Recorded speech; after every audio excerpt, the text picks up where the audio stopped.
almost didn't make it. I almost didn't last. Why does the week go by so slow, the weekend so fast? But luckily the days come to take my cares away. It's not Sunday, Monday, or Thursday. That's right, it's Friday. Friday. Tonight I'll party with my friends. Friday. Friday. Today I know the weekend. So I'll get out of bed and be to work on time. I'll give this day to the company, the next 2 days of mine. And when my day's over and the final work hour's passed, I'll go home, have a shot of Cuervo to the boss who can kiss my Friday. Friday. Tonight I'll party with my friends. Friday. Friday. Today I know the weekends. Friday. Friday.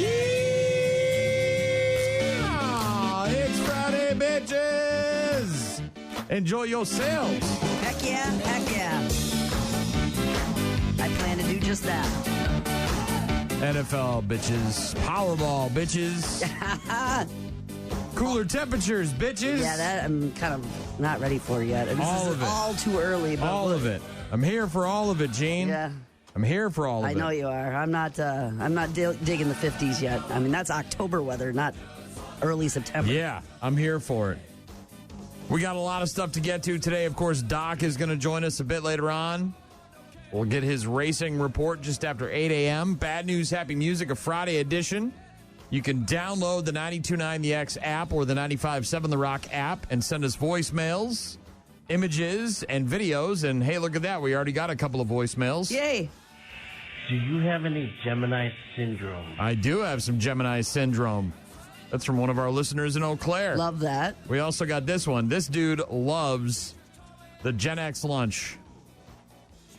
I love the Gen X lunch hour.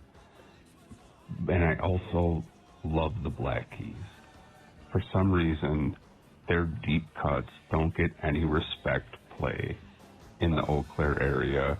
They got, like, their gold on the ceiling and that shit. But they have so many deep cuts. It'd be nice to hear them sometime. All right. He knows what he likes. He loves that Gen X lunch, which happens in 6 hours.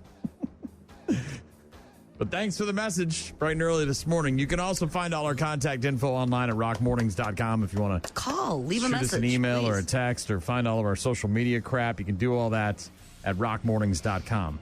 Busy on a Friday. Busy. Gene's wearing all black. What's the deal here? I am. Funeral? Nope. Just this was my outfit today. This Slimming? Is it a black slimming shirt. thing? This Is it a I feel black slimmer? pants. Is it a slimming thing? No, I just it's comfortable and it looks good, and we're driving to Madison this afternoon. Okay, to do so some today- shopping. This is I'm going to Madison and shopping, and I'm not going to change. from work to the Okay, transition outfit. This is the in-between outfit. and then there's dinner All right. tonight, so it's all it's one. multifaceted. It's got a lot of purposes. All It right. does. See, Gets the job you done. get to the root of the problem. You Yeah. just got to discuss it a little bit. You got It's to just figure going to out. be a little weird when I have to go to Menards later on this morning and do some shopping there. But You can that's throw all the right. hoodie on. Yeah. Throw a hoodie on. Yeah. Right? Little Throw a hoodie dressed over up. that. Well, yeah. Got a text from Brian in Colorado. Said, hell yeah, bitches. Haha. Morning. Right on, Brian and Gene. Morning. Isn't it like 4 in Colorado right now? Aren't they like an hour or two behind us? People get up. They got stuff to do. What are you talking I know, about? I do. I Sun's just- rising over the valley. It ain't rising over there. Not here, but the valley is beautiful this morning. I'll get to that Gemini syndrome in just a bit, and I'll see if I've got any deep cuts from the Black Keys. I don't think I do. Well, he wants it during lunch hour, and he's probably not up yet. Well, he is up. He sent that at like 3. Oh, Yes. That's our overnight Gen X lunch guy. Sends a million messages. in the nighttime. Yeah, I forward them to the Gen X people because it's not us. I mean, it's nice to see all the messages. Yes. When I get like here in that the morning. but- participation. yeah, I from love Claire, it. too. Love it. Leave us messages. Lots to get to. Don't go anywhere. Rock Mornings with Brian and Gene on your rock station. Today, we salute you. Because just like you, we didn't win the Powerball either. That's why we're at work and why you're driving to work. Unless you're one of those people that say, if I won the lottery, I'd still keep working. And we all know what we think of those people. So we salute you, because to us, you're always a winner. Now you get in there today and do whatever it is you do. Because today is one of the few days where we can all say with pride, we're all a bunch of losers. So far. But tomorrow night, Fortunes may change for one lucky person in America. Maybe multiple people. We'll see. Tomorrow night's drawing, $1.7 billion, one of the biggest lottery jackpots ever. Your odds of hitting it are about 1 in 292 million. But here's some help. You ready? I'm ready because I'm looking at what you do if you win. Like, what are the steps? Now, you probably just go quick pick, correct? I do. All right. A lot of people. I know there's certain numbers that hit more often than a lot of people do the quick pick. Yeah. It's easy. It's fast. It's reliable. Some people have specific numbers that they play all the time. Yep. And then some people look at this kind of stuff, which is the numbers that get played the most often and the numbers that are due for hitting. So a website analyzing all the Powerball drawings from the last decade, 10 years. That's about 1,246 drawings since October 7th of 2015. It's a long time. So a lot of data. A lot of data here. So here's some interesting data. Over the past decade of Powerball drawings, the number that's most likely to come up out of all of the numbers. As Powerball. No. Oh, as just any number that comes up most often. The number that comes up the most often is 61. All right. I think that was the one earlier. The first 5 numbers of the Powerball drawing can be anywhere between 1 to 69, and 61 has been drawn 115 times, including in the most recent drawing, which was on Wednesday. I thought there was 61 in there. There was. Okay. Now, granted, that's not a huge percentage. That's only about 10% of the times, but still, it's the leader. The 5 most commonly drawn numbers over the past 10 years are 61, obviously, 21, 23, 33, and then your boy's favorite, number 69. That was just on the drawing this recently, too. See? The number that's least likely to be drawn is unlucky number 13. Is it really? Yes. It's only been drawn 66 times in the last decade. 66 times in the last decade. The 5 least likely numbers are, obviously, number 13, then 49, 26, 46, and 65. So, again, if you want to write those down, the most likely, most commonly drawn numbers in Powerball over the last 10 years are 61, 21, 23, 33, and then 69. The least common numbers are 13, 49, 26, 46, and 65. Now, those are just the regular-ass numbers.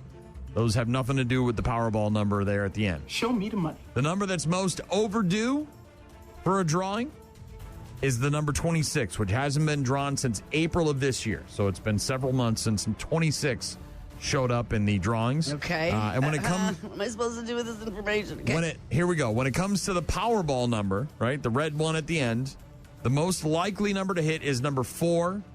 The top 3 of the most common Powerball numbers are 4, 21, and 24. The least likely is 16, which hasn't been drawn since November of last year. So, again, if you're looking for a Powerball number, 4 is probably a safer bet than anything else. Then 13. Followed by 21 and 24. But 13 is least likely to be drawn. All right. Do you do quick pick? I just quick pick because I got no time for all that. I don't want to be the guy, and no one likes that guy. No one likes the guy with the over, just overly difficult situation at the counter. Yeah, all the different 10, tickets and you're like taking up the line, and the Quick Trip is busy, and everybody's just trying to get gas in a quick pick and go home and eat their pizza for dinner. Get the hell out of the Quick Trip. Go somewhere else. We don't want you there. We don't want that guy. Don't be that guy. But Powerball tomorrow night, 10 o'clock. Countdown on their website and on their app. Oh, yeah. Getting ready for it. $1.7 billion. Your kids are all grown up and they got their phones and they've had cell phones forever. But obviously, dealing with kids and cell phones is a huge issue, and it's only getting worse. So difficult as a parent. We just watched the crazy thing about catfishing, and why didn't you take the phone away, and why don't you lock the phone in the bag? It was so challenging when that happened. There's a new kid-friendly Wi-Fi phone called Tin Can. Have you heard about this thing? I have not, but I'm interested, yes. The target market is nostalgic parents who don't want their kids to have a real cellular phone just yet. So maybe 4, 5, 6 to 10, somewhere in that vicinity, maybe early tween, 11, 12, somewhere in there. No texting or apps on the phone. It's like an old school landline with a cord, and it works over Wi-Fi. Only approved people can call it, right? So there's a lot of directives here with the parents, right? A lot of control. Mm-hmm. You can't download apps. It's got no ability to text or do any of that stuff. Right. So it's a landline, but mobile. But it's on a cell phone. Yeah. You control outgoing calls as well. So if you don't want them just dialing random numbers, you can put that in there. It's a nod, obviously, to tin can phones made with string. Handset is even curved to look like a can with little ridges on it. It's called Tin Can. And it's basically for 10-year-olds who want a phone but aren't old enough yet, depending on what their parents feel like. And if you grew up in the 80s, 90s, it's got that full nostalgia thing going on for it. E.T. home phone. It's not actually available yet, but the pre-sale started a few months ago. The first shipments go out next month. They're on sale for $75. New orders ship in early December, so right in time for Christmas. A big surprise opening up. But hey, look, if you got a 10-year-old and they're itching for that phone... It's tough, though, because, then I'm the weird one talking to my friends on a phone when no one talks on a phone. If they can't FaceTime, they're texting, obviously, right? Or they're on some app that they're talking to. I appreciate the options, right? Especially if they're young and you're teaching them, because there's no... games or other things on there. You can call grandma if you have a problem getting home from school. And of course, it's not just a one and done, $75, and then you got a phone and you can make all these unlimited calls. You have to have a plan. The internet, There is a free plan that lets you call other tin cans, right? Specifically, so not just anybody, but just other tin cans. But if your kid wants to call grandma's cell phone or dial 911, you got to get the Party Line plan, which is $10 a month. So, Tin Can. For those parents out there that are struggling with cell phone usage and their children, maybe that's an option. Young ages. Did you see the Chicago River? Did you see what happened? No. Oh, man, this is crazy. An independent dive team found almost 100 cars in the Chicago River while searching for clues to a 1970 cold case. So this is like when cops nationwide dredge the river in town, right? And they find all the lost bikes because that's where everybody throws the lost bike. They throw it in the river. You steal a bike, you don't want to get caught, you throw it in the river. So my town that I grew up in did it in the Nashua River right downtown. They'd find hundreds of bikes every year. Every year they'd pull out hundreds of bikes. They do it here, they do it there, they do it everywhere.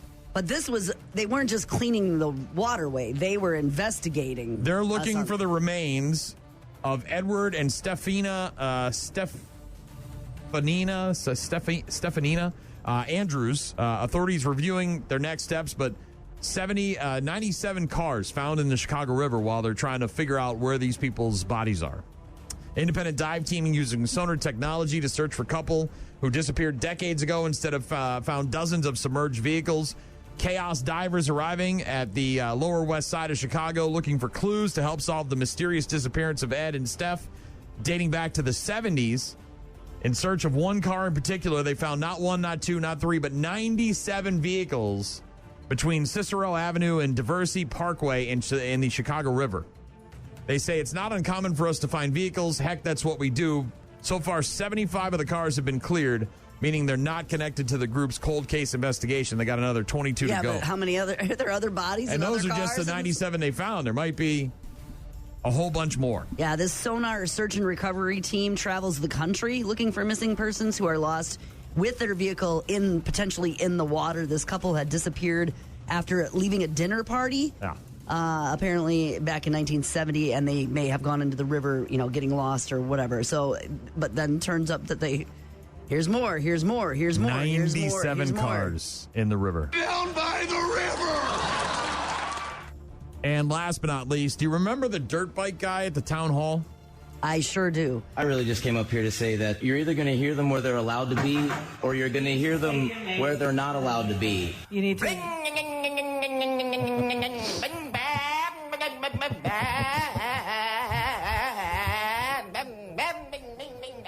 Thank you for the entertainment. All right, is that it for public comment? Anyone else?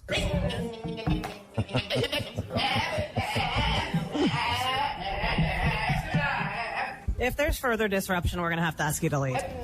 So that was like a week or two ago, and that guy was pissed because the city council was trying to figure out whether or not to shut down his dirt bike track because the residents were complaining about the sound and the noise and all that stuff, right? And so he went there to voice his support and say, look, no matter where you put it, you're going to hear it. What are you going to do? Like, we can hear a train 2 miles away honking its horn. It's annoying, but you deal with it, right? Sure. We can hear the planes going overhead, even though we don't live anywhere near the friggin' airport. Just to paint the picture, he was also running around the room, right? He wasn't just making noises, which I appreciate, but he was also running around like he had throttles and he was like, good for him. He was acting it out. Really playing the part. And he sounded just like a dirt bike. He did a really good job. Well, this is a new entry in the town hall meeting viral video section of the store here.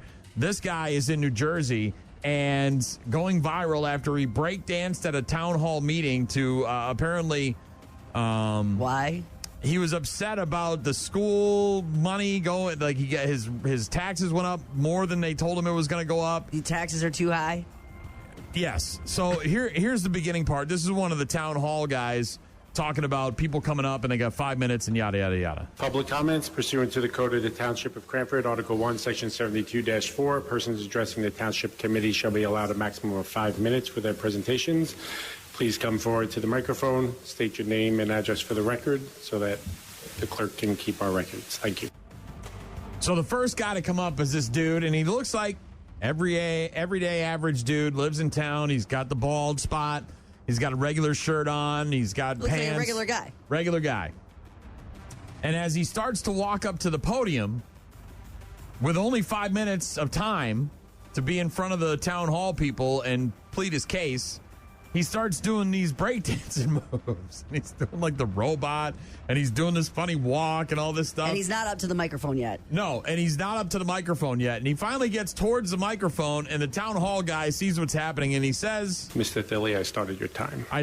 Just to remind him, look, dude, you only got 5 minutes. I started your time. I started your time. So he finally gets up there, right, to the microphone, and he's standing there, and he starts to talk about his vacation, and if people are afraid of flying, and it's kind of nonsensical. It doesn't make a lot of sense. Okay. He's already done some breakdancing, and then he wants to let people know that he can do other breakdancing. Did you know I can do the backspin? Anybody? You want to see me do the backspin? Sure. No? Sure. You know, like the backspin? I'm going to do the backspin. Can I do it? I'm going to do it. I'm going to do that. Watch this. Watch this.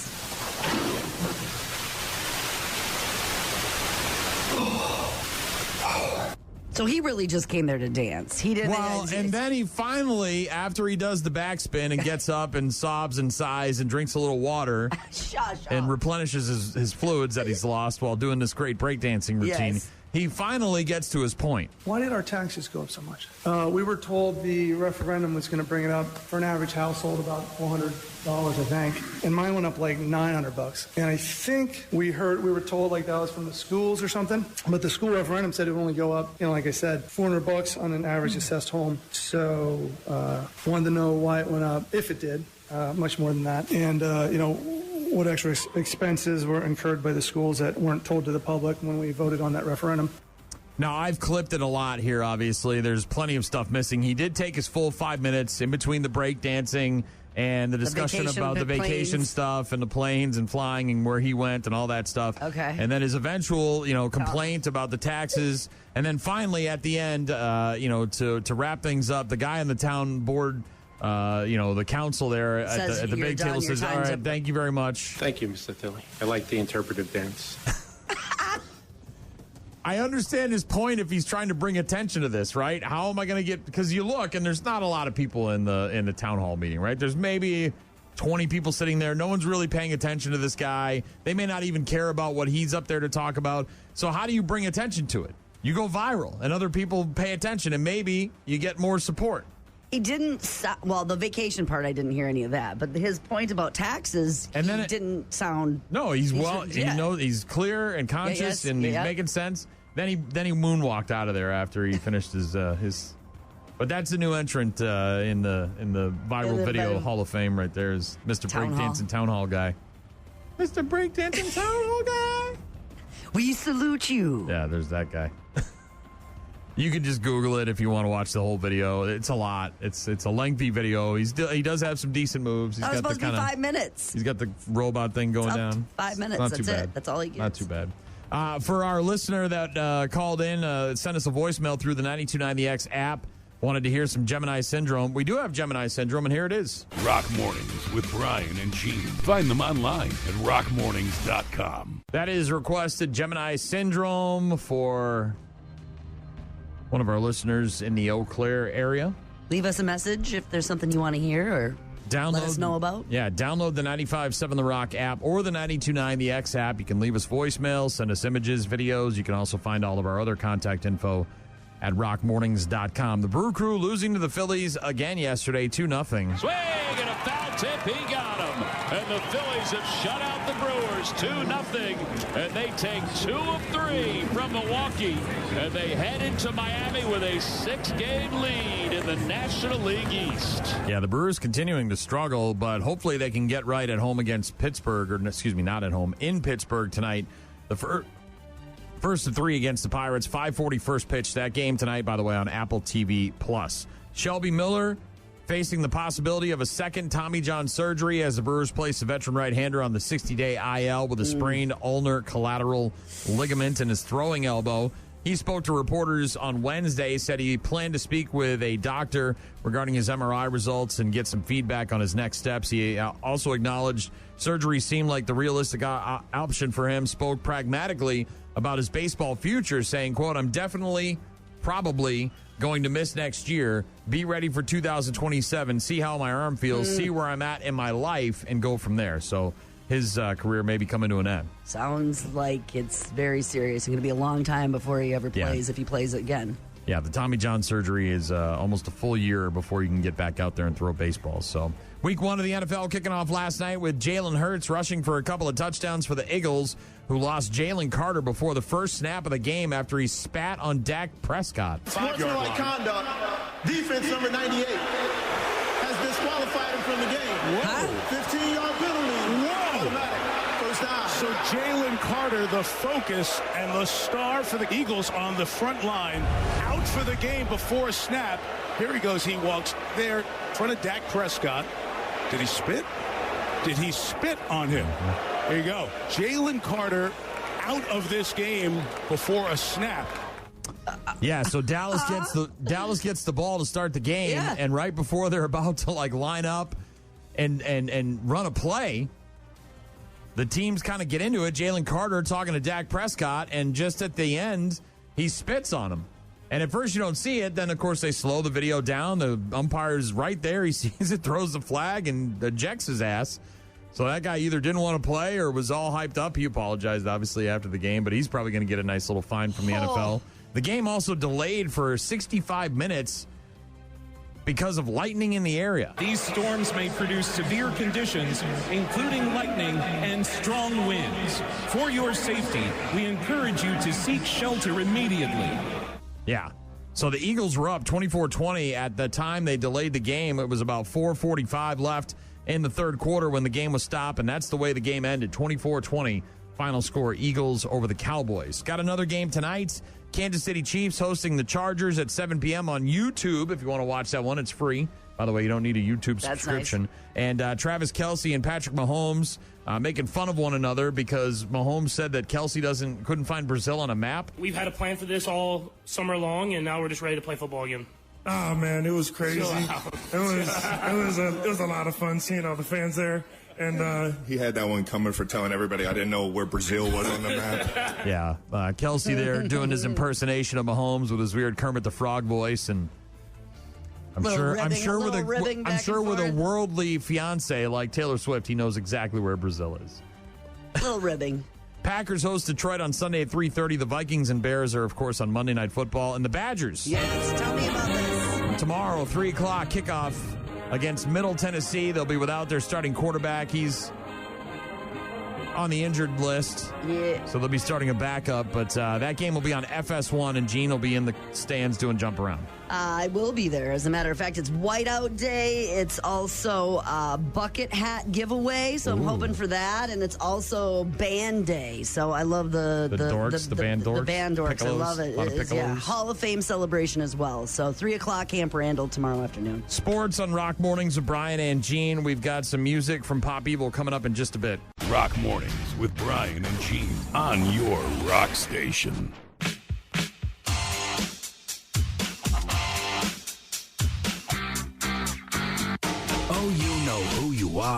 You've been doing your daily action, putting lots of overtime. You need some time off satisfaction. Just think how tough it's been. You've been putting out all that labor. If you use your wit, you can get out quick and do yourself a favor. Friday in effect, and you're pretty beat, I bet. It's been one tough week, you've hit your peak, and you've earned your paycheck. But now this week is over, and it's a little fun you're seeking. Your grin is wide, and I know why. Look out, here come the weekend. You know what I'm saying? That weekend's gonna be a monster, y'all.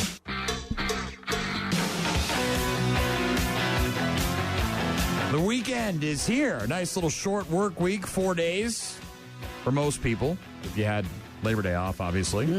Got a text from John, said, yeah, it's Friday, half day of work. Then to the campground with the family, couldn't ask for better temperatures. No, you could not. It's going to be some really nice toasty buns around that fire pit later on tonight, John. With this cooler weather, we're looking at lows in the 40s during the overnight. Yes. And Brian in Colorado, who said, hell yeah, bitches, morning, right on Brian and Gene, said it's 5 where he's at, and he's at work. He's been at work all night, gets up at 7 a.m., so your show is the highlight of the day.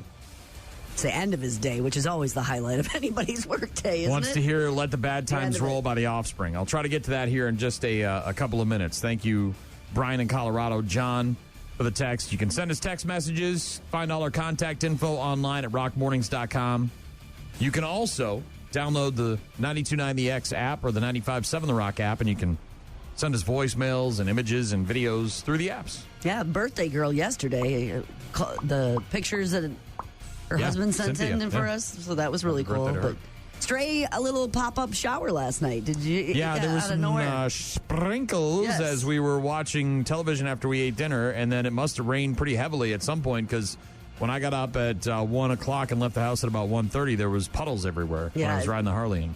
Today, expect the same. Kind of windy, and maybe you might see a stray pop-up shower here and there. Today on Apple TV Plus, the streaming premiere of Spike Lee's Highest to Lowest. Stars Denzel Washington. Apparently, we've been mispronouncing his name. I saw Denzel. It's Denzel or Dunzel. Dunzel. I'm calling him Denzel. Denzel Washington plays. You should have said something about that 35 years ago. Yeah, you know what I mean? It's like my buddy. You've been saying my name wrong. It's like, okay. It's like my buddy Joe Kachever.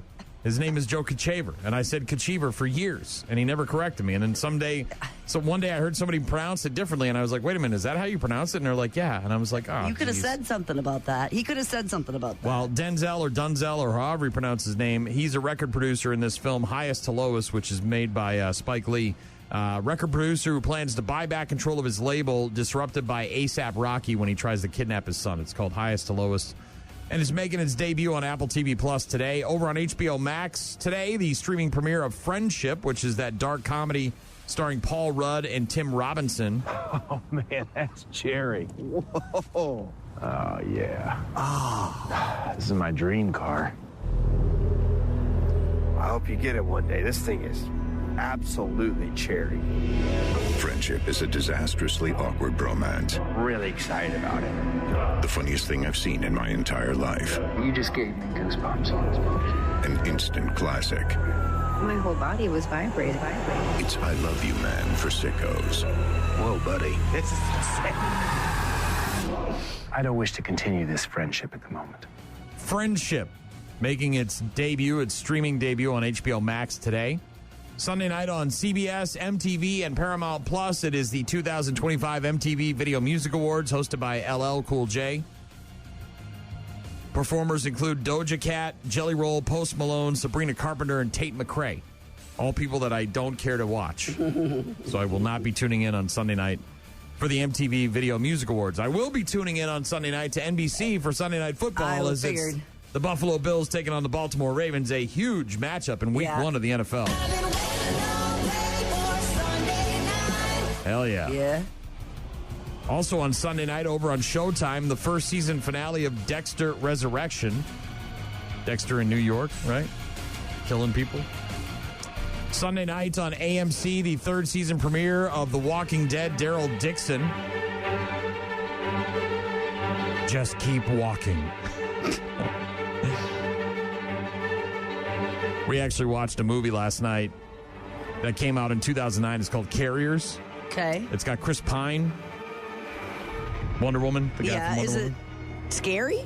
Not particularly. It's sort of post-zombie apocalypse, and it's not really even a zombie apocalypse. It's more like a disease wipes out most of the world, and it's extremely contagious. And so they're driving, it's him and his brother and, like, these two girls, and they're trying to get to this, like... Island? No, they're trying to get to this vacation cabin rental hotel place on the beach, on the ocean, and they encounter stuff along the way. And we've seen it before. It's called Carriers. It's not bad. But, yeah. Not really zombies, just people with illness. Also, Sunday night on HBO, the series premiere of Task, which is a crime drama starring Mark Ruffalo as an FBI agent leading a task force to catch the crew behind a string of violent home invasion robberies. It's easy to talk about forgiveness or mercy. It's not your loss. There's been a spate of home invasions. They want me to put together a task force. Now? It's not a great time. No, I don't have any choice. Time now for traffic on the KYW News. Where's the money? You're the ones that's been causing all the problems, huh? I'm gonna take their money so we can have a better life. Task, starring Mark Ruffalo, making its series premiere on Sunday night on HBO. Wednesday the 24th on ABC, it's the premiere of the new season of The Golden Bachelor. Golden girls on the Golden Bachelor. Don't want to see you guzzling wine in a hot tub with a stranger. Mom, is that Nana? The world is gonna see her on the show this fall. Yeah, she's doing liposuction wearing a Spanx bra. Golden girls on the Golden Bachelor. One of these days, and it won't be long, I hope we don't see your butt in a tiny little thong in the back of a limo, trying not to squeal while your date's getting out his little blue pills. Golden girls on the Golden Bachelor. Yeah, that show making its season premiere on Wednesday the 24th, and the guy... Yes. Got in the news recently because he basically said, I don't want any old broads. He's 66 years old. His name is Mel Owens. Got a little bit of hell when he announced that he wasn't interested in dating any ladies over the age of 60. So it's not like he was making a rule. He just said, look, I prefer him a little younger. He walked it back, obviously. I'm sure the producers of the show were like, dude. Yeah. ABC just announcing the cast of the Golden Bachelor. He doesn't have to worry about it, right? I mean, a lot of them are over 60, but you're talking about yoga instructors and he does have to worry if he's pretty serious about that 60-year-old mark. 23 women who will be competing for their brief relationship with Mel, followed by a very messy breakup. Only one of them is under 60. She's 58. Two women who are all like amazingly sexy. Two of them are 60 on the dot, and there are 4 women that are over 70, the oldest one being 77. 77? Yeah. Well, this one's a luxury yacht sales representative. These aren't regular women. Let's just say that, okay? These are new season of the Golden Bachelor premiering on ABC on Wednesday, September 24th. And if you haven't watched the final 2 episodes of season 17 of Sunny in Philadelphia, there's a very funny spoof on the Golden Bachelor with Frank as the Golden Bachelor. As the Golden Bachelor? Yeah. Also in theaters this weekend, if you want to get out and check out a movie, maybe it's too cold to be outside. Maybe you want to be inside with the heat. They might turn the heat on at the theater. Some hot buttered popcorn and a nice cold soda. Snuggle in under a blanket. The Conjuring Last Rites, rated R. The devil has come to Pennsylvania. Jack and Janet Smurl claim that an evil presence has found its way into their home. 8 people live in this house. 8 people have experienced this. 8 people are not crazy.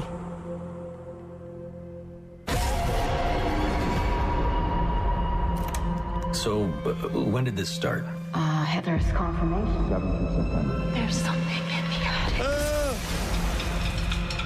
Dad, there's an evil here. Mm-hmm. Yeah.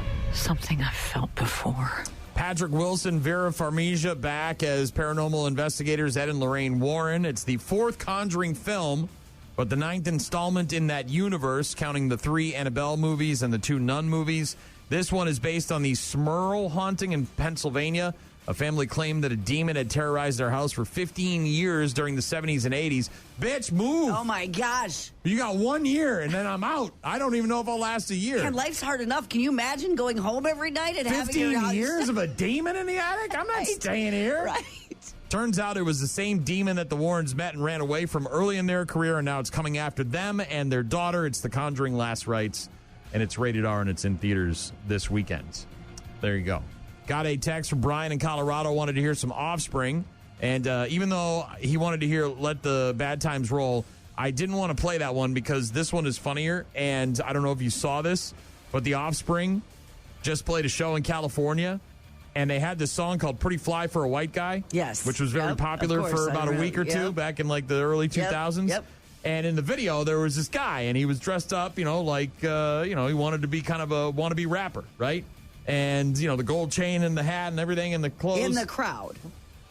No, this was the guy in the actual video. Oh, in the video. Okay, got it. And then here we are 20 years later, and they're playing a show in California, and they bring the guy out from the video on stage in the costume and the getup to perform and dance while they're doing the song. Like the same guy. Yes, the same guy from the video all these years later. It was kind of neat. Rock Mornings with Brian and Gene. Find them online at rockmornings.com. 3 days grace with so-called life on Rock Mornings with Brian and Gene.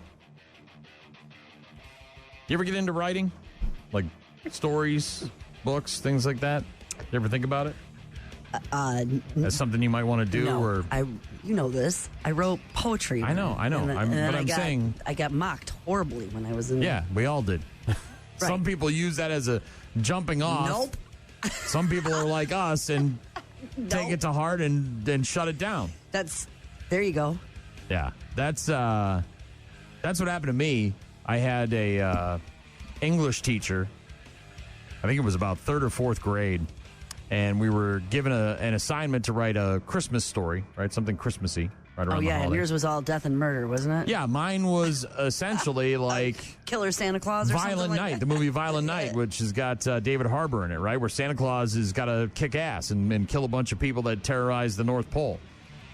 And granted, this was in the early 80s, so maybe things were a little different, obviously, 40 years ago. Could have been a red flag for them to. Wow, and I got an F, and I had my parents had to come to school. It was a whole thing, and then I just was like, why would I want to be creative when people are just going to be like, yeah, that's not what we want. Well, there is a section of people that want that stuff. You just got to wait till you're a little older and find them. Maybe not 4th graders, right? Yeah, well, that was your teacher's fault, if you will. Old Mine was fuddy-duddy. my teacher was super supportive. It was Mrs. everyone Bernard. else. It was everyone else. Well, if you're thinking about being an author, and you're working on a book or poems or whatever it is, James Patterson, James. I do know, the writer. Wants you to finish the novel that you've been working on. He recently launched something called Go Finish Your Book. It's a new campaign and just announced the 12 winners. Each budding author will get up to $50,000 to help them finish their manuscript. So if you're interested in writing and you've been working on a book and you've been, maybe plugging away at it while you're trying to work full time and all that stuff. It's a passion project, but you got all this other stuff going on in your life. Wants you to finish it? Yeah, James Patterson has a new program called Go Finish Your Book. Chance to maybe win some money and have finish your that book and see what happens. Have your book in front of the eyes of a well-published author. True. Yeah. Elsewhere, there's a woman from Argentina who took a trip to Italy to see the town where her father grew up. While she was there, she stayed in an Airbnb that ended up being the house that her dad was born in. No, she didn't. Yes. Didn't realize it till she got there. Obviously, Dad and the years passing and some improvements and upgrades and remodels and all that crazy stuff happened. So not really sure until she got there. Taking this trip again to Airbnb in a place in Italy. To go to like her dad's hometown, birthplace of her dad. Brought some old family photos with her and was planning to go search for his old house. But then she saw in one of the photos and realized she was already there at the house. Staying in it as her VRBO, if you will. Airbnb. Her aim was to explore the place where her father grew up, see the countryside that he left behind when he traveled to America, booking an Airbnb right there in the historic center of the village. Nothing compared her for the surprise that awaited. I'm sure. I've already been sleeping in this place. At the booking, met with the owners, Margarita and Enza, a mother-daughter pair of super hosts with an almost perfect 5 out of 5 in every category for the property. She got there with some early family photos. Found to her astonishment she had actually booked the very home that her father was born in, where he grew up, played, ate, eventually left, all that stuff. His childhood home. The hosts eventually confirming that their family had purchased the house from her grandparents. His parents. Crazy, right? Can you imagine that? What are the odds? 1 in a million, Jerry. 1 in a million. And last but not least, you talked about this yesterday, and now there's a little bit more info and some audio here, which is really cool. We talked about the Powerball earlier, and you mentioned yesterday this Powerball jackpot winner from Ohio, the teachers. The teachers that grouped together? Yeah, so they didn't win the actual jackpot, obviously, but they did hit for $1 million. Back in August, early August, I think. 10 employees at an elementary school in Ohio are in the news now as the Powerball jackpot continues to swell. $1.7 billion for tomorrow night's drawing. Back in August, they won $1 million. Their 10-person lottery pool winning $1 million in the Powerball drawing last month. We've done this thing around the office, right? It gets to these points, and we all chip in $5, $10, yeah, but whatever. This one's extra special. They decided to cut somebody else in on it, even though she wasn't technically in the pool anymore. They had a kindergarten teacher that worked there who lost her battle with cancer 6 years ago, and they've been paying her into the pool ever since. Isn't that, for $5, $10, whatever. Yeah, she was part of it, and then that happened, and it was tragic, and we lost her, but we continue to put in for her. After taxes and after they divvy it all up, each person gets $72,000, and they're giving her portion, the $72,000 that she would have paid for had she been alive, to her kids. Drinking my coffee at my dining room table, and I scanned it on the app, and I was like, oh my gosh. I was talking to my daughter on the phone. I said, I think we won $1 million. And so I started texting everyone, and they were like, oh my gosh, we did win. She's been our guardian angel.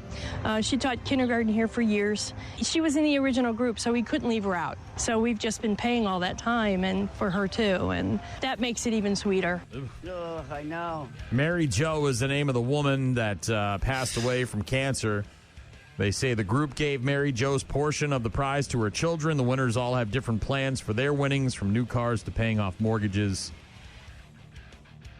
Yeah, right? They've been doing it for 7 years in her memory. And it happened. Crazy. And they were able to pass it on to her children. It's Rock Mornings with Brian and Gene. We got Doc joining us in about an hour to talk racing. We'll get to Papa Roach's latest in a few minutes. Rock Mornings with Brian and Gene. Start your day with Rock Mornings. Rent a husband. To get stuff done like a to-do list? You've seen one of these things before, right? Yeah. Maybe you're too busy. You don't need a construction crew to come over and install a new electrical outlet, right? Mm-hmm. So you rent a husband. Maybe you need your deck to be leveled or install something like that. Install a ceiling fan. Something simple you don't have time for, you're not skilled enough for, you're single, whatever the case may be. Uh-huh. Rent a husband. It's a pretty common service. See them all the time. People out there offering up their services as a handyman to come over and fix things. Light switch, whatever. Drippy faucet. Yeah. Usually they have some sort of background in property management, construction, electrical, plumbing, those kind of things. Maybe they're just a really skilled dad, like my guy across the street, Tom, who could fix just about anything. Comes over after he's had about 19 Steve Weisers and says, let's put that soffit back up. And you're like, okay. And I've had about 19 Steve Weisers. I'm like, sounds like a good idea. And then our wives are watching us on ladders putting my soffit back up after the porta potty took out part of my roof. Yeah, when we tried to get it in the backyard for our party a couple of years ago. Skilled though, he is. That was some real smart stuff there from the two of us, me and Tom, trying to get up on ladders while we're drunk, putting our soffit back up. Anyways, so in Japan, this is apparently a really big industry, but it's not just for renting husbands. It's for all sorts of different people. Japan has a huge rent-a-person industry with all sorts of options like grannies. I was just going to say rent-a-grandma. Brothers, sisters, uncles, and muscle for big moves. So not just a mover, just a guy, right? Like I'm a big, strong guy, and I can move fridges. And I don't have time for a whole business and insurance and all that crap. But if you need me to move a fridge from the basement to the garage, like Clint Eastwood. Is this a sleeper sofa you need up there? Pivot, pivot, pivot. I'm your man. Well, Clint Eastwood, right? And what is that? What was that? The Rango. What was that movie? El Dorado. What the hell was that movie that he was in? A million movies that he was in. The one where he was in and the Hmong people, and he had a kid move. Get off my lawn. Is that that you're one. talking about? What the hell is that movie? They have some niche offerings as well. One of them is Kawaii Hito. Okay. Which is apparently scary people. They say that's like people with intimidating appearances, men with tattoos, shaved heads, and bulky physiques. So you can just take them with you to like... So they're not technically a bodyguard where they're going to kick someone's ass if they get in your way. Kick his ass, Seabass! But it's just someone to kind of intimidate people if you don't want to be bothered. I need this in my life when I go places because I don't want to be bothered. Usually I try to give off the vibe that I'm unapproachable, but people, for whatever reason, still come and talk to me, and I'm just sort of like... she wants to go to a concert, and she doesn't want to be bothered while she's there, and so she has... But it's like a regular person's bodyguard, kind of? But it's not really a bodyguard. You're just hiring a person who's scary stand looking. Around and look scary? The company says these scary people are available for accompanying customers when, quote, resolving interpersonal disputes, such as dealing with people who bully you in the workplace, neighbor issues, settling your financial disagreements, and trouble with cheating or extramarital affairs. So, yeah, if you're going to, confront somebody about something, you want to have that along with you? Like, hey, Steve, remember that lawnmower you borrowed from me a year ago that I've asked you for 17 times? I would like that Well, back. me and the wall of China over here are really interested in getting that back. So not a guy that's physically going to put hands on Steve, but your just neighbor. going to look like he could if he wanted to. But meet my new friend over here who also has interest in me getting my lawnmower back. On the one hand, it seems kind of like you could use it as a support system. Critics say that you're hiring guns makes you a gangster, not necessarily if there's no real violence. It's just sort of that assumed threat of violence. Unclear what happens if your target also hires scary people. Or there's just a bunch of scary people hanging out. Right? This West Side Story. But the concept, not necessarily legitimate, is or was. Recent reports say that people discovered that the company wasn't necessarily legally registered. Wasn't any official contact information. What you have to go through to get it's one of those I know a guy who knows a guy. Last weekend, the company that does these renting people services said due to various circumstances, this service has been ended. The scary people. So the scary people no longer available. But well, maybe wonder about the other things. It's cool. Maybe you want a grandma to bake you something really good. Yeah, well, come over and just be awesome and grandma-like. All of my grandparents were gone by the time I was born, so that experience was lost on me, and I didn't. So if you had children and you didn't have a grandma that lived nearby, and maybe they wanted to come over and read books and snuggle and make cookies or whatever, that would be cool. But the vetting must be unbelievable, though. Oh, I bet I bet they don't vet anybody. I bet they just say, "Are you interested?" Yes. All right, then here you go. Then I don't know about using their service, man. Get off my lawn. No, I don't know about that then. Gran Torino. Thank you to Roxy and Bill and Matt and Paul and everybody else that reminded me it was Gran Torino. Gran Torino. Get off my lawn. Remember he needed the help with it, and then he locked the kid in the basement, and then he went over there and pew pew pew. Hell of a movie. Where is Hmong anyways? It's not a place, it's a people. Got a text from T-Stat. Said, good morning, Brian and Gene. Wondering if you could play Indiana Jones by Waylon. I'll be celebrating my 41st trip around the sun tomorrow. Have a good weekend. I can do that. In fact, I can do that right now. It's our good friends in Waylon, who we haven't seen in forever. Forever. It's been too long. They were in Wisconsin. 2 years in July was the last time I saw them. They were in Wisconsin this summer for a couple of dates, but nowhere near us, and we were busy, obviously. And you went to Nashville and couldn't see them down there. Well, yeah, when we went to Nashville to see Metallica in May, we were working on catching up with them because they live down there, but they were actually coming to Wisconsin that weekend while we were going to Nashville, so it didn't work out. But hopefully sometime soon we'll see our friends in Wayland in the area. Rock Mornings with Brian and Gene. Find the daily podcast at rockmornings.com.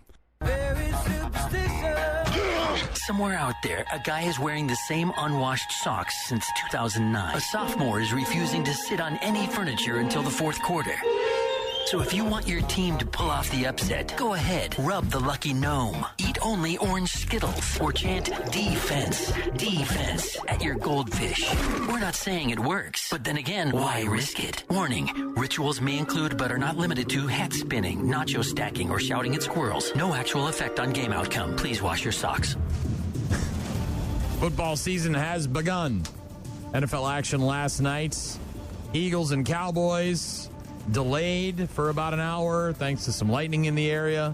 Eagles getting a 24-20 win over the Cowboys. Kansas City Chiefs and Los Angeles Chargers tonight at 7 o'clock on YouTube. Packers, of course, hosting the Lions on Sunday at 3:30. The Vikings and the Bears on Monday Night Football. Brewers losing to the Phillies yesterday 2-0. They dropped 2 out of 3 to Philadelphia. They'll be in Pittsburgh tonight for the first of 3 against the Pirates. 5:40 first pitch, that game on Apple TV+. The Kawhi Leonard situation getting a little deeper, getting a little scarier, getting a little darker. Lucrative no-show endorsement deal with Aspiration, a now bankrupt environmental company that was partially backed by Clippers owner Steve Ballmer. So this is to pay him more money than he's supposed to in the salary cap and somehow to circumvent the NBA salary cap. And this was a bombshell report from Pablo Torre, who said that Kawhi Leonard signed a deal worth $28 million over the course of 4 years with the company, and it might have been even more than the $28 million. Another news report from John Corrales of Boston Sports Journal says Leonard also got $20 million in company stock.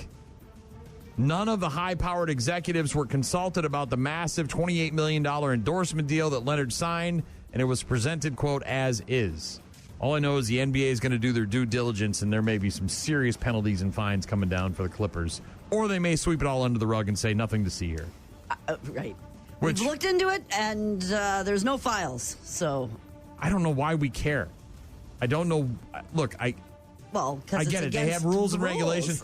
But I get that. But I'm just saying, all they're trying to do is pay this guy a lot of money. And they can only pay him a certain amount because of CBA or whatever. But who cares? Why do we care? Why does this even need to be a thing? Because it's cheating. Yeah, but it's Kawhi Leonard. I mean, he's okay. It's not like they're getting the best player in the world. I don't know why we care. I don't know why it's if the rich people want to pay other rich people more money, then what the hell do we care? Well, then why have salary caps? The exactly. unions, well, don't they all agree on that, though? The players' I'm not unions involved and the in it, owners and everything? but I'm just, this happens all the time. This is like the but they got caught. It's the admissions scandal all over again, right? Yes. Our kids are stupid. They're probably not going to be good at school, but we want them to go and have it on the resume. So here's $1 million. A rowing scholarship, I think, is what it was. Who cares? Well, that's what rich people have been doing since the dawn of time. Other owners and players and people that agree on that are going to care. Yeah. Indiana Fever star Caitlin Clark ruled out for the rest of the season due to her injury. She announced it on social media last night. 2024 number 1 pick, limited to just 13 games this season. Hasn't been in a game since July 15th. When she suffered that right groin injury in the final minute of their win over the Connecticut Sun. She said, I had hoped to share a better update, but I will not be returning to play this season. I spent hours in the gym every day with the singular goal of getting back out there. Disappointed isn't a big enough word to describe how I am feeling. So shutting it down, be ready for next year. Hoping this isn't one of those nagging career-long injuries. Last but not least, in the realm of sports,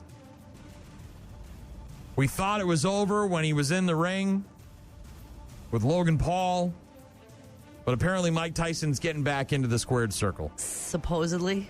No, I think it's a real deal. Boxing legends Mike Tyson and Floyd Mayweather Jr. agreeing to compete in an exhibition sometime next spring. The event set to be put on by CSI Sports/Fight Sports. Details regarding a location, date, and where the fight will be broadcast have yet to be determined. Floyd Mayweather said in a statement, I've been doing this for 30 years. There hasn't been a single fighter that can tarnish my legacy. He's 50-0 with 27 knockouts. You already know that if I'm going to do something, it's going to be big and it's going to be legendary. I'm the best in the business of boxing. This exhibition will give the fans what they want. My style is impetuous. My defense is impregnable. And I'm just ferocious. I want your heart. I want to eat his children. Praise be to Allah. Mayweather, who's 48, retired after knocking out Conor McGregor back in 2017, has since competed in 8 exhibition fights, with his most recent being against John Gotti III back in August of last year. These are just ways for these guys to make money, right? Oh, yeah, they're not real fights. Are they really going to get hurt? Are they really in? I mean, Tyson, who looked good in the sparring videos leading up to the fight with Jake Paul, we thought maybe he had a chance early in the fight in the first, second round. If he didn't gas himself out, he might catch him with one and knock his ass out. Everybody was hoping for that, but then it was a big terrible, it was very bad. It was sad to watch. It was Yes. bad and sad. Tyson, who's 59, by the way. Last competed in a boxing match against Jake Paul in November of last year. That was the one on Netflix. Yeah, and it was the first time that the former heavyweight champ had competed in nearly 2 decades. The event was a huge success. 65 million people streaming on Netflix. The most streamed sporting event ever. Tyson losing in a unanimous decision. But obviously with that kind of money behind his name, they're going to be putting him in the ring for a while now. I don't know, man. I might get fade into Bolivian, you know what I mean? Yeah, but what if the product's bad? You know? People don't care. They're there for the sideshow at this point. They're going to watch. We're there for the glimpse of what we remember was greatness. And maybe there's a knockout or something? Listen, as a person who watched Tyson in his heyday and witnessed those fights and the violence and the sheer exhilaration that you felt watching him come down to the ring as like a caged animal and then getting loose finally in the ring and destroying opponents in seconds. I mean, you cannot understand it. If you weren't there and you didn't see it, you can't understand it. And that's what you're hoping for. So that's what you'll pay for and then watch it. Yeah, you'll tune in and when the hopes that it'll rear its ugly head again, right? Like, oh my God, there it is. Yeah. Unfortunately, it'll just be a sad, deflated souffle. You know what I mean? Like, comes out looking great, and then all of a sudden, it just... And maybe, so you're paying for the hope and the possibility. Yeah, that well, with you were Netflix, there. it was great. It was already on Netflix, Yeah, so if you had it, you weren't paying anything extra. We'll see. Tyson Mayweather Jr. sometime next year. It's Rock Mornings with Brian and Gene. Doc is going to join us, talk racing. Lots of other stuff to get to. We're busy on a Friday. Bad news, happy music coming up. Got people requesting some Ramon Ayala by Giovanni and the Hired Guns. Think I can do that. It's for a friend of ours that's down in Florida. Said, listening from Florida, so jealous of the cooler weather. I'm dying here. I drive down with my ma and my dogs, all to see my nephew for his 4th birthday. Yeah. Well, that was sweet and nice. Sorry it's so warm there. Yeah, 40 for a low tonight. 40. That's a lot of driving to see a 4-year-old. It's family. What are you talking about? Not driving all the way to Florida to see some 4-year-old. Well, I'm sure they wrapped a vacation around in it, too. It wasn't just to see the 4-year-old. Hi, 4-year-old. How are you? We'll get to that requested Ramon Ayala next. Rock Mornings with Brian and Gene. Weekdays, 6 to 9. Requested Giovanni and the Hired Guns. rockmornings.com for all of our contact info. Download the 95.7 The Rock app or the 92.9 The X app and submit voicemails, pictures, videos. Get in touch with us that way. The Green Bay Packers. Yes. Unveiling some of their new menu items for 2025 at Lambeau Field. Here we go. Bring this to me. Yeah, let's go. Concessions. One of our favorite things to do when we get to the ballpark. Find out where the unique concessions are. We just went to the Brewer game. Yeah, the pancakes, pocket pancakes. On August 24th for the Bob Uecker Celebration of Life, and we found our pocket pancakes, which are very popular this season. Was that 3-foot nacho new, or was that just a favorite or something? Honestly, I've been to Brewer games every season, and I don't remember ever seeing one like that. You can get them in the helmet, obviously, or in like a boat. But this year, for whatever reason, they've got this 3-foot-long nacho box, and I got to be honest, it's awesome. I know. It might be the best concession item I've ever had at a baseball game. And I'm not like a huge nacho guy, But the nice thing about it was that because it's long and flat and it's kind of skinny, right? The distribution of the toppings was proportionate to where the nacho chips are. When you get the helmet or the thing, it's all on top, and then the chips at the bottom. You just left with crummy, naked chips. And there was a ton of sour cream. 3 big scoops of sour cream. It was phenomenal. And there was 3 of us, and we ate it, and we all felt like it was filling. Right. It was you great. shared it. Each had a foot. You had a foot of nachos. I probably had a foot and a half, I'll be honest with you. Both Not very deep, just my very wife and long, my father-in-law right? kind of tapped out, which was, and I'm eyeing the thing up, and I'm like, come on, fat guy wants more, fat guy wants more. Are you and done? my wife finally slowed down, and she's like, yeah, I think I'm full. I'm like, hell yeah, fat guy celebrates. I was very excited. That's how I am with all food.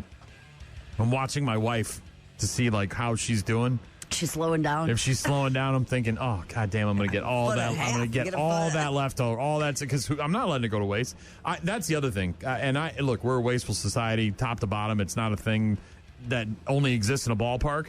But it is disgusting to me when you leave a ballpark and there's 35,000 people there, and I'm just seeing a section of 200 people, right, in this two section area that you're seeing. And you're looking at the ground underneath the seats.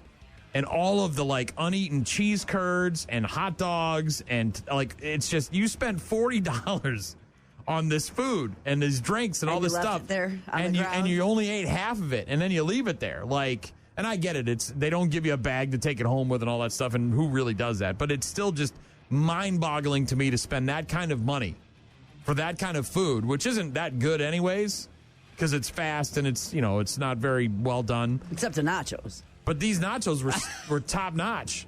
But it's disgusting to see the waste. It really is. I'm sure somebody has an annual report somewhere that tells you how much food waste happens at places like Miller Park. Mm-hmm. It must be astronomical. It's gross. There was a guy who sat in front of us at Miller Park when we went to that Bob Uecker celebration, and he had a 2-foot-long hot dog. It was like a sausage. And I was like, did that thing cost you $20? He's like, yeah. And I watched him eat it, and he only ate half of it. And I said, are you going to finish that? And he's like, why, do you want it? And I said, no. I'm but you just told me you spent $20 on that thing. He couldn't pack it in. Would you rip a $20 bill in half and just leave half of it on the seat? That is mind-boggling to me. Anyways. What are we eating at Lambeau? Back to the point at hand. The big item this year at Lambeau is the loaded big pretzel. You got to see a picture of this thing. Does it look like the Colts pretzel? No, it's not. It's not the poop-shaped pretzel coming out of Indianapolis. This is a regular shaped pretzel, right? The little infinity, soft, big, right? Yeah, big one. Sharp cheddar cheese sauce, crumbled brats.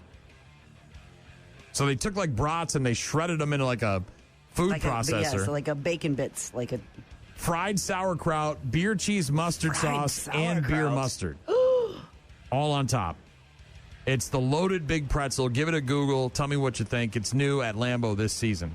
I don't know. That sounds real good. There's also brat egg rolls. Pretty self-explanatory. Crumbled brats. They love these crumbled brats. What are we going to do with leftover brats? Well, we can't reserve them at the next game. Why don't we crumble them? That pretzel does look good. So they crumble the brats. There's some green and gold fajita mix, cheese curds, and cream cheese. The pretzel and egg rolls are available at the Johnsonville Tailgate Village. So you got to make sure you head there. There's also a tenderloin sandwich made up of roast beef tenderloin, bourbon brown sugar onions, roasted mushrooms, A1 aioli, and corn dusted on a corn dusted Kaiser roll. That is available on the club level if you're looking for the tenderloin sandwich. And there's also the green and gold barbecue chicken, which is golden chicken, house-made pickles, King's Hawaiian roll, which might be the best roll of all time, and coleslaw. That is available at some of the general section food stations. But 3 new items at Lambeau, including the loaded big pretzel, the brat egg rolls, the tenderloin sandwich, and the green and gold barbecue chicken. Dude, I'm looking at the grilled cheese and summer sausage sandwich. Yeah. Summer sausage, grilled cheese, sourdough bread, Havarti cheese, summer sausage, garlic herb crema available as a grilled sandwich. Are you going to leave that under your seat when you don't finish it? You're a psycho. I'm sorry. I just don't. It boggles the mind. Well, I wouldn't purchase something that was giant. I mean, I'd look at that. That doesn't seem so bad. You would share that with your entire family. That's just a grilled cheese with some summer sausage in it. I wouldn't do, but if I was going to get a giant thing, it would be, are we going Right, we're going to team up and we're going to finish it. Clean plate club. Like that pretzel looks delicious. I'm not eating that by myself. That's a, hey, you guys all want to share this kind of thing. Yeah, That looks real good, though, by the way. That loaded big pretzel? Yeah, it looks real good. Looks real good. Yeah. Comes with a little Green Bay Packer flag in it, I think. Those brat egg rolls look pretty damn good, too. Cheesy and delicious looking. Yeah. Yeah. Season starts on Sunday.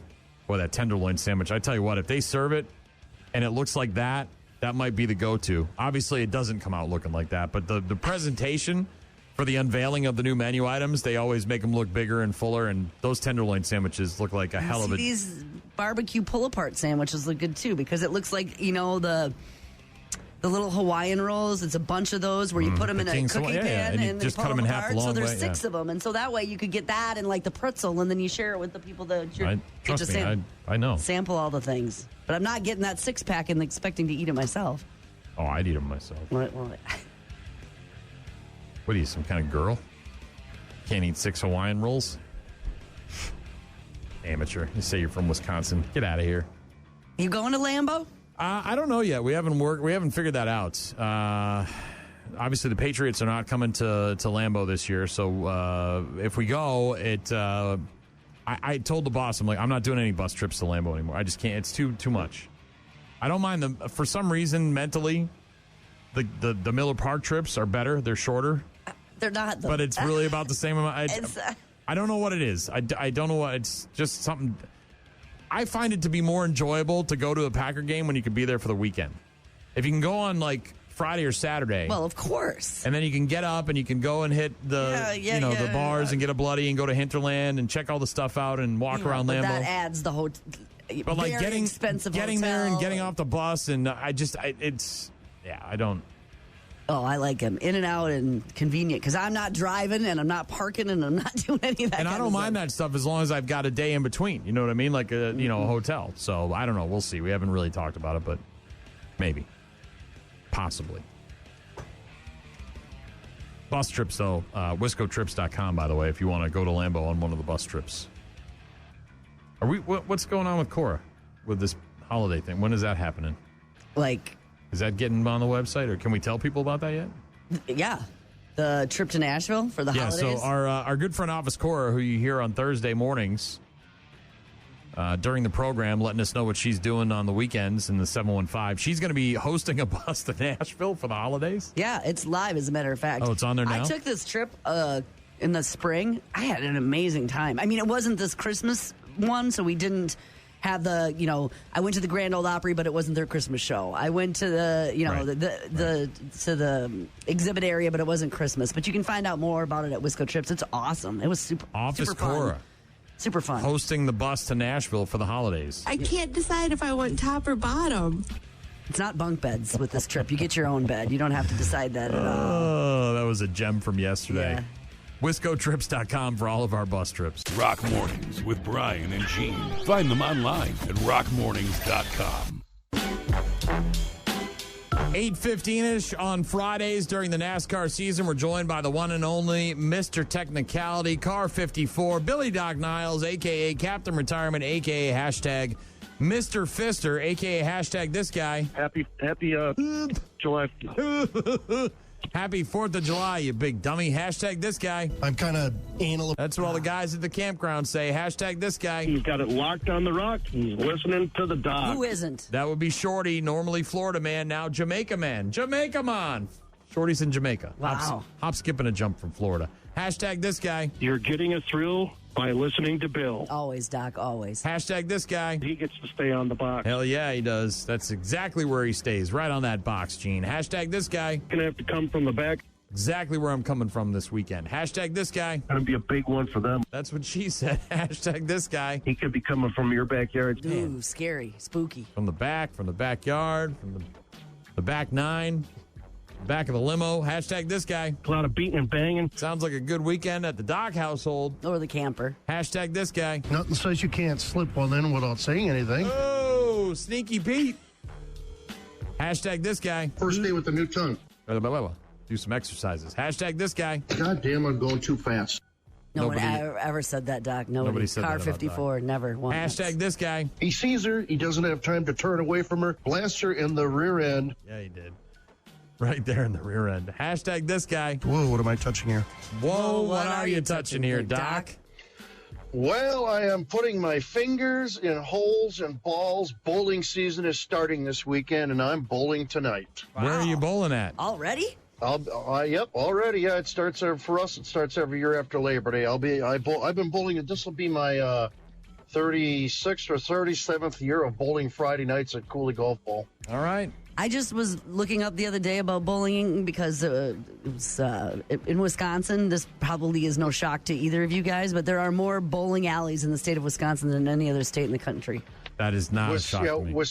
Wisconsin has the #1 state bowling tournament in all of the country. I mean, it stretches from the end of January to the beginning of May, and it is full every single weekend. And you got the offshoot tournaments. Of course, you got the women's tournament, you got the senior tournament, you got the junior kids tournament. tournaments, Yep.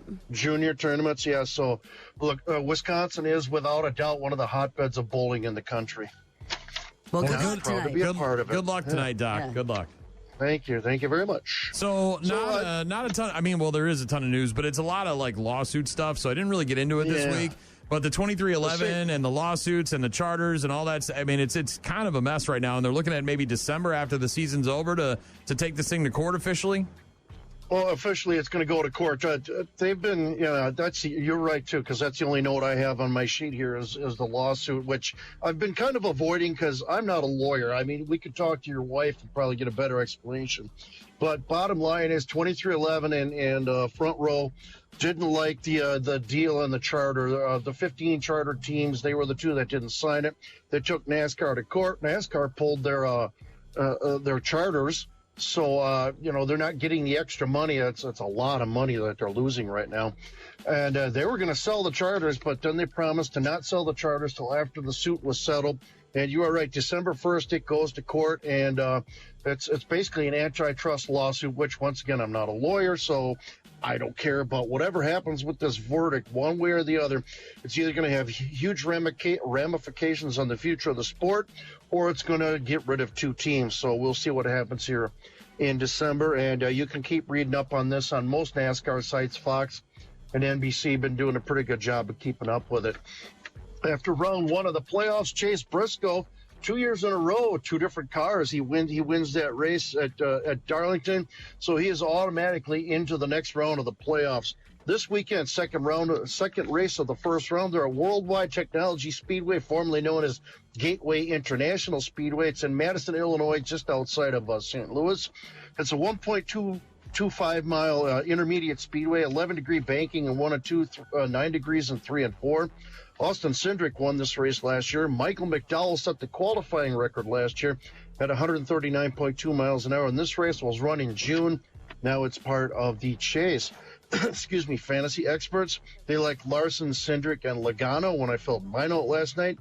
Blaney, Hamlin, Byron, and Bell, they seem to be running near the top 10 all the time. If you got one of those top 10 leagues, might not be a bad idea to slide them into it. VegasInsider.com via the BetMGM app brings us our odds this week. Blaney at plus 425, Bell at 500, Hamlin at 600, Byron and Larson at 800, Briscoe at 1,000. Now, Red Cedar Speedway got rained out again last week. Their season is done. Now they're all busy setting up, getting all set up for the 45th annual Punky Manor Challenge, which is going to happen in 2 weeks. And this year it's changing to 2 nights. So there are 2 big nights of racing for that one. Next week, we'll give you a little bit more information on it. Hopefully, I talked to Jalen Kitchener last night. He's going to be sending me information on how you can camp for the weekend out there. And we'll get you all set up for that in the next couple of weeks. But if you're looking for some great dirt track racing in western Wisconsin, Mississippi Thunder Speedway tonight and tomorrow night. The North Star Nationals featuring the Northern Lights Modified Series first green flag drops at 7 o'clock for that one tonight. Lacrosse Fairgrounds Speedway tomorrow night, a big one. It is the night of destruction. Monster trucks featuring the legendary Bigfoot, motorcycle stunts, the jet car meltdown, the steel wall crash, and more stunts. 6 shooters and minivans will be having championship feature races tomorrow night. The trailer race of destruction, and of course the huge fireworks display. They're promising it's going to be one of the best ones they've had yet. So it's going to be a great night. It's going to be full in the grandstands. Get there early and get a seat. Gates open at 5:15. Qualifying, I would assume, is going to start somewhere around 6:15, somewhere in that neighborhood. And first destruction or green flag drops at 7 o'clock. Also, don't forget, tickets for the 56th annual Oktoberfest race weekend are now available online, either at lacrossespeedway.com or oktoberfestraceweekend.com. Also, the fan guide and the competitor guide for the Oktoberfest race weekend also available. You can download them. And it's my favorite time of the season, kids. We're into it now. Wherever you're at in the country, there's a great racetrack that has some great racing and wrapping up their season. Take your family out and support a great local short track. Doc's Race Report is brought to you by our friends at County Materials on Empire Street in Holman. That is this week's race report. Best of luck this weekend bowling, Doc. Mm-hmm. That's a long time to be bowling. Are you a in better league. bowler than a race car driver? I'm a mid-pack bowler too. I used to be good, and I'm not as good as I used to be. That's all right, Doc. That's all right. Hey, you guys have a great weekend. DOC on the phone every Friday at 8:15. 36 years of bowling on Friday nights on a league. Did you hear that? And he plateaued, and then he got worse, is what I heard. That's a long time to commit to Friday nights from September to May. He's a reliable guy, that I Doc. know he is. You can count on him. Relying him to finish like 8th in every race. Or 14th. Or backwards. There was at one time. Deftones in a couple of minutes, and Bad News Happy Music coming up next. Rock Mornings with Brian and Gene. More from Brian and Gene is coming up. You're about to enter a beautiful, exciting, wonderful new world. A cockroach living in your nostril. Now that's just nasty. Add in some haven't pooped for 30 days. Poop is raining from the ceilings. Poop. And sprinkle in some hashtag Florida Man for flavor. Florida man. Florida man. Florida man. Florida man. Florida man. Florida man. Florida man quits his Burger King job, steals all of their chicken nuggets. It's bad news. Bad news. With happy music. Let's rock. What kind of mailbox you got? It's metal, and it's on the interior, like on the brick wall of a little... Next to the door? Yeah. Okay. With just a lid. Everyone in our neighborhood has their mailbox on the road. Yeah. Ours is just a simple wooden post, metal mailbox on the top. But we got a neighbor that just had one done. It's one of those like real fancy ones. Yeah. Like with the wood, and it's all stained, and the numbers in black, and it's all like kind of like big, and looks really nice. It doesn't match their house, though, which is kind of weird. Like, you'd think thered be some congruence there. But I have a buddy of mine who does those things. He does woodworking, and I thought make about them into crazy shapes and stuff. Not necessarily crazy shape, but something a little more upscale. You know what I mean? Like, we live in a decent neighborhood. There's a TikToker that I follow that rides around in California on, like, a skateboard and basically finds crazy mailboxes. And plenty of them. People with the bass mouth ones. Yes, and then, makes jokes or puns or whatever. So. Well, this, if your TikToker is in California, maybe they want to take their skateboard to Florida and see this one because it's a big, giant gun. A handgun. The mailbox is a gun? Yeah, and they live at 911, whatever street they live on, so it says 911 on the side. And the mailbox is going viral. So if you open the front of where the bullet comes out to put the mail in? Yeah, Florida man going viral for having a mailbox that looks like a handgun. Mm-hmm. And the chamber goes... The front, you can tell it's cut that, yes, semicircle, in the front there where the mail goes in. But, this is a guy down in Florida now going viral. Even funnier is that they live at 911. Yes. Whatever street that is. Yes. So if you haven't seen it... Yeah. Check it out. It's in Florida. Good. Bad. I'm the guy with the gun. Or the house with the gun. Mailbox. Sparking a flurry of online reaction. This kid is from Japan. He's a high school student, and he got arrested for allegedly poisoning his uncle's miso soup in an attempt to kill him. Because he couldn't stop. He couldn't stand his snoring. No soup for you. Yeah. How about some breathe right strips, kid? How about a CPAP machine? Yeah, right. Maybe close the door, sleep in the basement. Fan app. I'm sure he started all that or tried all that. 18-year-old arrested, charged with attempted murder after allegedly mincing leaves from a toxic oleander plant and mixing them with his uncle's miso soup. I've got no choices left. Because he became exasperated by his loud snoring. During lunch, the teen's uncle sensed an unusual taste in the miso soup that he was served, spat it out, but soon started exhibiting symptoms like mouth numbness and stomach pain, which required medical attention. Samples from his bowl were found to contain a lethal amount of the toxic substance oleandrin, which obviously comes from the oleander plant. The 18-year-old teenager allegedly told police during questioning, quote, "I couldn't stand my uncle's loud snoring and decided to kill him." Here's an idea. You're 18. Move out of your uncle's house. The teen's uncle, a 53-year-old self-employed man who lived with the boy and his mother, made a full recovery. Oh, so he lived with them. Got it. But still. But probably going to want to move out. Right, you don't kill. Right. My wife just goes in the other room. Seems to work pretty well Fan for us. app. Drowns it out. Well, we have a box fan and an air conditioner in the window, so we've got plenty of white noise, but the snoring is just obviously too much. So she just goes in the other room. We got heavy doors, nice thick Amish doors, so it blocks a lot of sound. There's a mom who recently broke a record. You've probably done this in the past. What is it? You get up, you go to the kitchen to grab a glass of water, you go to the bathroom. Henry, H-Man, Grace, Ella, one of the kids, while playing with their toys, left something out. Mm-hmm. Oh, gosh. You step on it. Maybe it was a Lego. Very painful. Well, there's apparently a world record for running barefoot on Legos, and a mom just set the world record for it. I actually had a health scare a couple of years ago, so reevaluated my bucket list as a result. One of the things that ended up on the list was to do a Guinness World Records attempt. Nice conditions on the track today, sunny with a good chance of injury. It looks a lot longer than it did in the training, I have to say. Probably about halfway, it switched from being like, wow, I'm actually doing this, to boy, that looks like a long, long way away. Oh, like a dream. It's like running on clouds.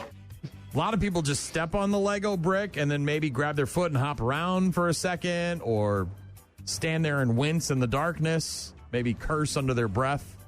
This woman ran barefoot over 100 meters of Legos. Gabrielle Wall from New Zealand set the world record by running across the Legos for 100 meters without any shoes on. She's a mother of two, obviously has probably stepped on some Legos in the past, and clocked in at the fastest 100-meter barefoot on Lego bricks at the time of 24.75 seconds in New Zealand. Now the world record holder. Who knew it was a thing? Way to go, girl. Yeah. That's a lot, by the way. That when you see the picture, when they zoom out, that's that is a lot of Legos. It's a lot of Legos. Yes. Had a health scare back in 2022. I heard her say that. Described it as an unforgettable experience. Not quite sure what's going on, because when I see a picture of the bottom of her feet, it looks like she's got socks on with like some sort of black bottom. It doesn't look like she's truly barefoot. So I don't know what the sitch is there. I don't know if she faked it or if there's some sort of allowance They for let a them sock. have some sort of a thin... Maybe. I don't know. So not all of the contestants are running with their bare feet touching them. Another viral video is the skateboarding Honda salesman from Florida. Have you seen this guy? I have not. Samwise Sorter. Don't hear about too many Samwise. No, you don't. People out there, obviously named after the character from The Lord of the Rings. Mm-hmm. Has gotten used to skateboarding in his dress shoes. He proved it back in early September when, after selling a young couple a lovely pre-owned Honda Civic, they requested a celebratory kickflip in return. "Congratulations," he shouted as he soared past them in the parking lot. Then he skated by again and flipped the keys behind his back. And if you've seen him on social media, followed his videos, Honda of Port Richey on Instagram. You'll see Samwise doing kickflips all over the place and selling Hondas to people who need cars in the Port Richey area. Woo! That stunt was cool. You know what's even cooler? Honda Ridgeline. One of the most beautiful trucks out there in the market right now. You'll be a very happy owner. 42 years old, dressed up like a used car salesman. And likes to skateboard. He's loves combining to skateboard. the two things. Doing some rail slides, some rail grinds. How do you make yourself stand out? Doing some kick flips. Yeah. The manager at the Port Richey Honda dealership said, I love it. I had someone I know find out I work with him and hit me up to say, you know Samwise? That guy rips. Samwise said, there's no bigger honor to be sponsored by a skate shop, to have 70,000 people, enough to fill a stadium watching me. I never thought I'd go from practicing in my garage alone, talking to a broom about how to ollie, to this.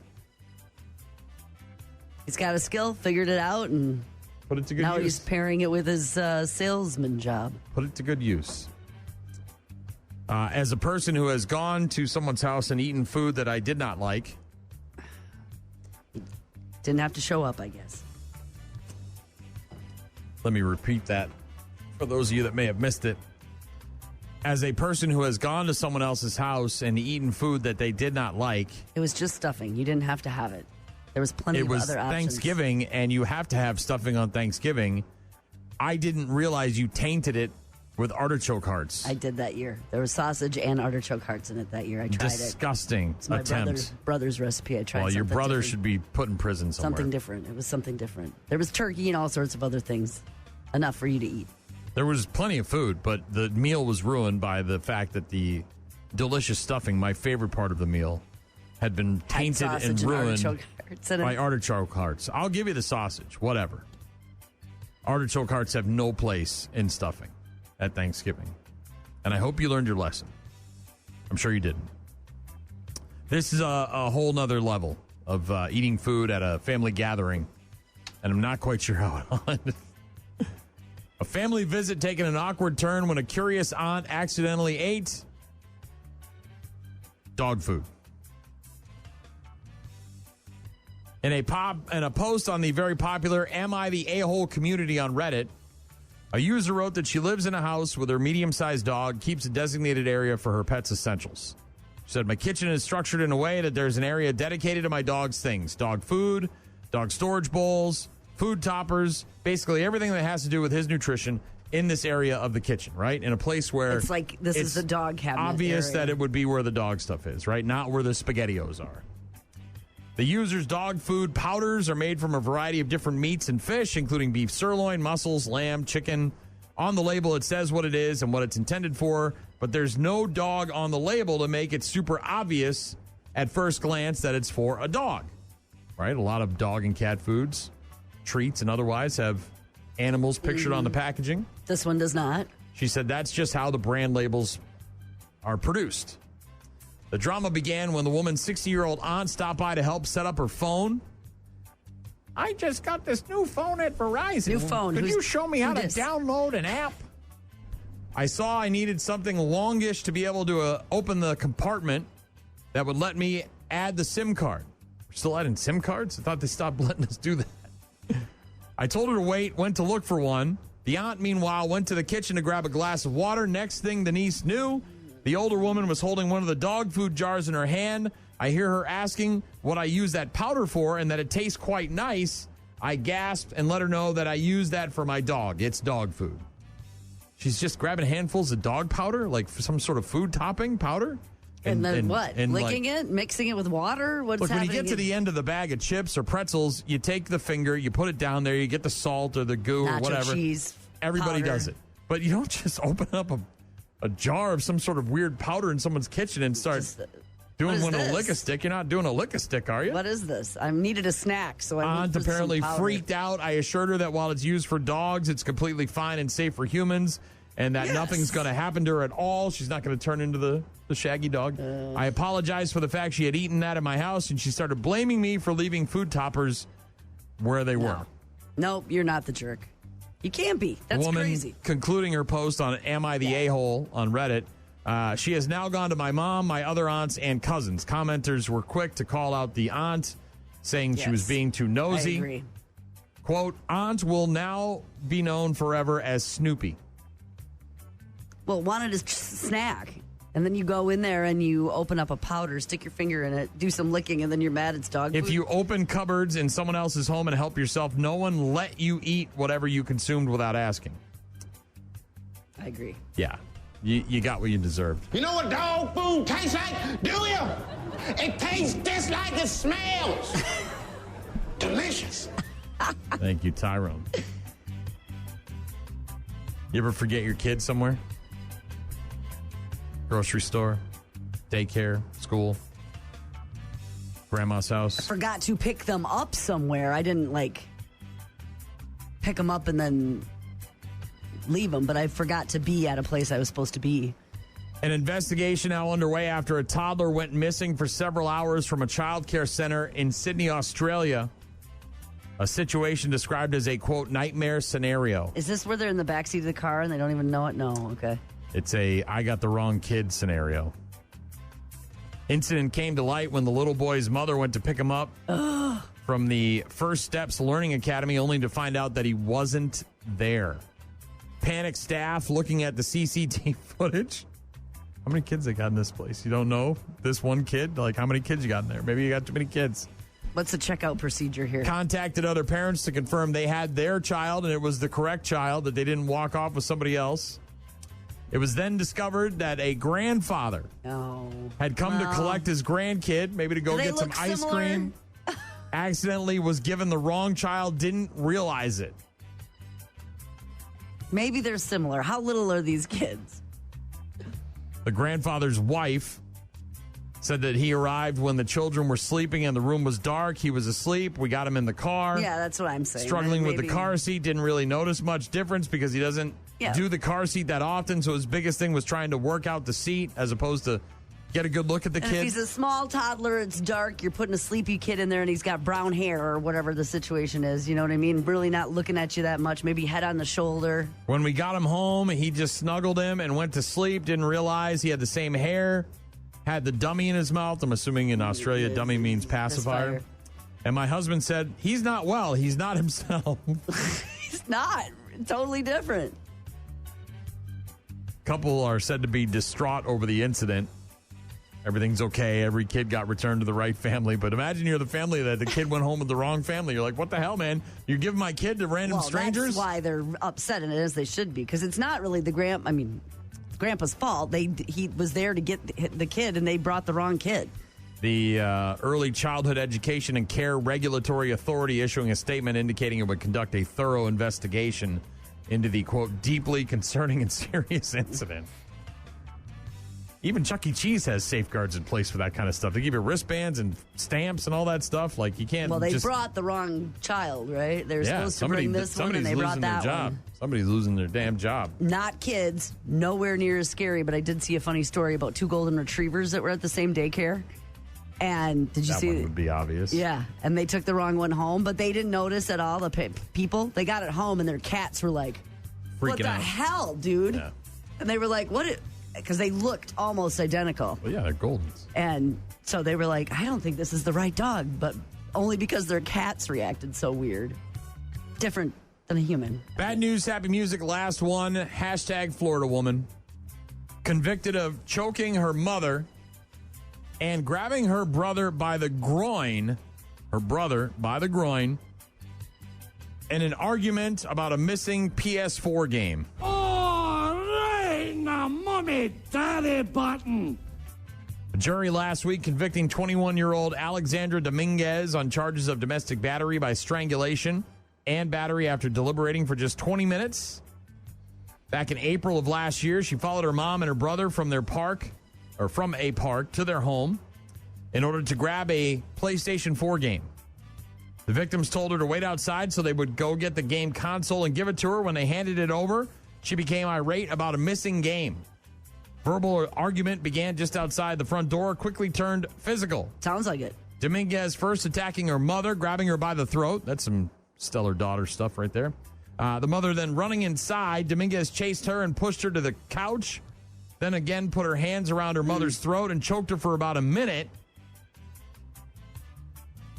Based on the statement from the reportee about the length of time the suspect had her hands around the reportee's throat, one could reasonably believe the blood flow to the reportee's throat was being restricted. The brother then tried to intervene, but Dominguez, quote, grabbed his groin and squeezed and pulled the hair on his beard. So she's got him by the chunk and the beard, and she's squeezing and pulling on both. Oh, there's no beating my balls. Oh, my gosh. Yeah. Sister. She wasn't beating his balls. She was grabbing and pulling. And choking to death her mother over a video game.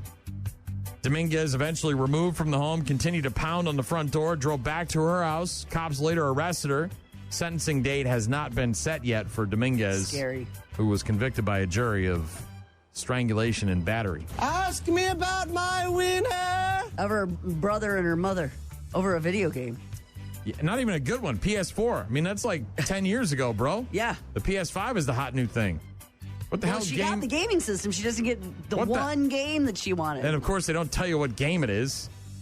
Well, is it Call of Duty? Is it Metal Gear Solid? Is it Crash Bandicoot? What is it? To choke your mother. Sonic the Hedgehog? I mean, what game is it? Attack your brother. Sounds like she's loose cannon. Well, yeah. Hashtag Florida woman. I'm having nuts. She was having nuts. Her brother's nuts. In her hand. And his beard. She's got a go-to move. That's crazy. All sorts of it. Bad news, happy music on Rock Mornings with Brian and Gene. Our daily check-ins are coming up next. Rock Mornings with Brian and Gene. Find them online at rockmornings.com. Call. Hello? Email. I tried emailing you. Text. So many ways to check in with us. Check. We rely on you guys for traffic updates, requests, and all sorts of other stuff. Check this out. Rockmornings.com is the website where you can find all of our contact info. You can also download the 95.7 The Rock app or the 92.9 The X app and submit voicemails, images, pictures. We got a voicemail earlier from a guy in Eau Claire or the Chippewa Falls area that wanted to hear some Gemini Syndrome. Do you have any Gemini Syndrome? We do. We got plenty of it, and I played some, and you're welcome.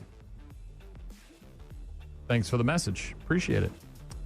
Got a text not too long ago from Shorty. Said, good morning, Brian and Gene from Montego Bay, Jamaica. I said, have some rum. He said, actually, I am right now. Right now? Morning rum? Well, they're an hour in front of us, right? So it's like 10 o'clock? Morning rum. Can't drink all day if you don't start first thing in the morning, Gene. Well, he's retired, and he's in Jamaica. I don't really know what more you need. It could be 7 in the morning, could be 9 2 in the at night. afternoon, 9 at night. Are you awake? Then probably drinking rum. Got a text from Rob, said that song is freaking awesome. I love it. Have a great weekend. And I asked him if it was the at the time. Huh? Was it Pretty Fly? What was he talking about? It was the Ronnie Radke, Marilyn Manson song. Got a text from someone, I'm not sure their name. Said, listening from Florida, jealous of the cooler weather. I'm dying down here. I drove down with my ma and my dogs all to see my nephew for his 4th birthday. I asked what the temperature was. He said, effing 80 was quote unquote nice yesterday at 94. I love my family, but good Lord, I'm looking forward to ice fishing. And then I said, well, 80 isn't so bad. Definitely not anywhere. That's beautiful. 80 is still a little warm, but 94 is real bad. He said, at least I'm not working outside building a fence like I was at home. Wanted to hear Ramon Ayala by Giovanni and the Hired Guns. Did that. Speaking of working outside, I wanted to say thanks to Cody the other day from Phillips Outdoor. Yes. That was working outside. Donation. A donation, and we really, really appreciate that. Plus, he was telling me that it's been so much better working outside this week with the temperatures. Oh, God. Building decks. He's building decks and stuff like that outdoor spaces for people than a couple weeks ago. And he was like, oh, man, this is way, way better. Thanks to Bill and Paul and Roxy and everybody else who reminded me it was Gran Torino. That was the Eastwood movie I was trying to remember earlier. T-Stet, going to be turning 41 tomorrow. Said, good morning, Brian and Gene. Wondering if you could play Indiana Jones by Wayland, as I will be celebrating my 41st trip around the sun tomorrow. Have a good weekend. We did that. Thank you, T-Stet. Sounded great. Brian in Colorado listening very early. Been at work all night. He gets off at 7, so Our show is apparently the highlight of his day, the couple hours he gets to listen to before he leaves work. Wanted to hear good time or bad times rolled by the Offspring, but I did Pretty Fly for a White Guy instead. John also texted in earlier and said, it's Friday, half day off of work, then to the campground with a family. Couldn't ask for better temps. Yeah, much cooler in the upper 50s, maybe lower 60s, 40s for the evening over the weekend. It does warm up a bit into the 70s by the middle portion of next week, and it doesn't look like, other than maybe a stray shower, a pop-up shower here and there, that we'll see much rain until Wednesday. Thank you very much for listening this morning and all this week. Thanks for all the correspondence today. Appreciate it. Always good to hear from you guys. Have a great weekend. We'll talk to you on Monday.